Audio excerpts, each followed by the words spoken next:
Welcome back to the Sunday Business Page. Next weekend, Pittsburgh transforms to a sea of rainbow colors. It's time for Pride Fest Pittsburgh, a two-day event in downtown Pittsburgh, sponsored by the Delta Foundation. Delta, dedicated to improving the quality of life and visibility of the lesbian, gay, bisexual, and transgender community here in Western Pennsylvania. Gary Van Horn is president of the Delta Foundation. Christine Bryan, director of marketing and development. They're joining us this morning to talk about Pride Fest Pittsburgh and giving us an update on the state of the LGBT community in our area. Welcome to both of you. Good to see you again. Gary, it seems to me that Pittsburgh is very welcoming to this event. Pittsburgh's come a long way. I've been involved with the organization for the last 14 years, and we've seen this event grow and give voice to a community that has been underserved or marginalized for a long time. And it's pretty interesting to see not only the community, but also its allies come out to support the event. Christine, you were kind of the PR person on all of this. Have you seen attitudes change here in this city? What kind of reaction are you getting to Pride Fest? The event continues to grow every year, and really to the support, I think, of the business community here in town should be really called out. We have some wonderful corporations that have been with us, many as long as 12 years since we've been producing the event, some that are joining us for the first time this year.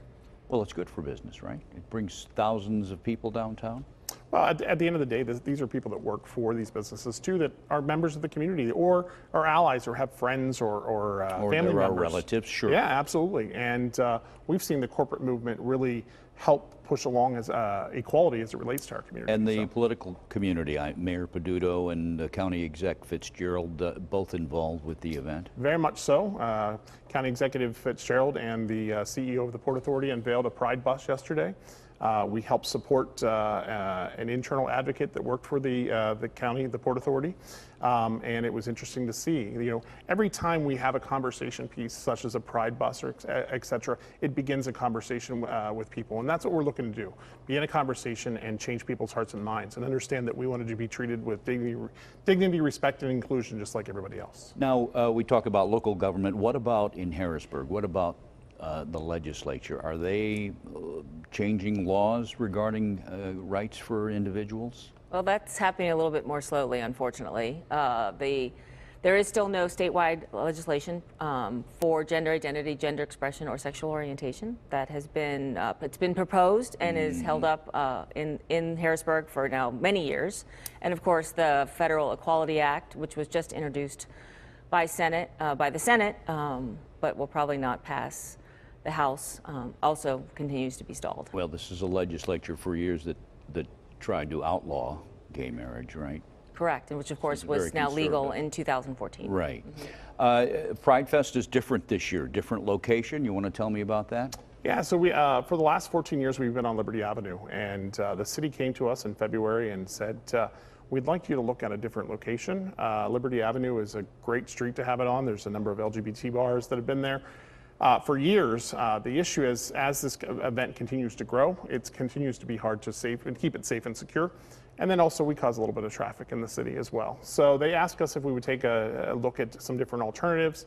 No decision was made until the beginning of April, actually. So we were actually planning in multiple locations for months. But we're moving over to Fort Duquesne Boulevard between 7th and 9th Street, and then also on the Andy Warhol Bridge, which is kind of an iconic. The 9th Street Bridge. Actually, it's the Andy Warhol Bridge, which is actually the 7th Street. Yeah. It's kind of interesting because Andy was a member of our community, and I think he'd be smiling down on us knowing that Pride's going to happen on his bridge. So. And is the museum going to be involved with the events? They are, and are very supportive of the event happening on the bridge itself as well. And you have some big entertainment coming. We do. We're excited. On Friday night, June 7th, we have Walk the Moon, and then on Saturday night, we have Tony Braxton. And those concerts draw thousands of people, right? Yeah, absolutely. We've had thousands of people, and it's interesting to see the different folks that we've had through the years that have come and supported the LGBT community, whether they're members of our communities or they're allies. There's always an interesting story behind them.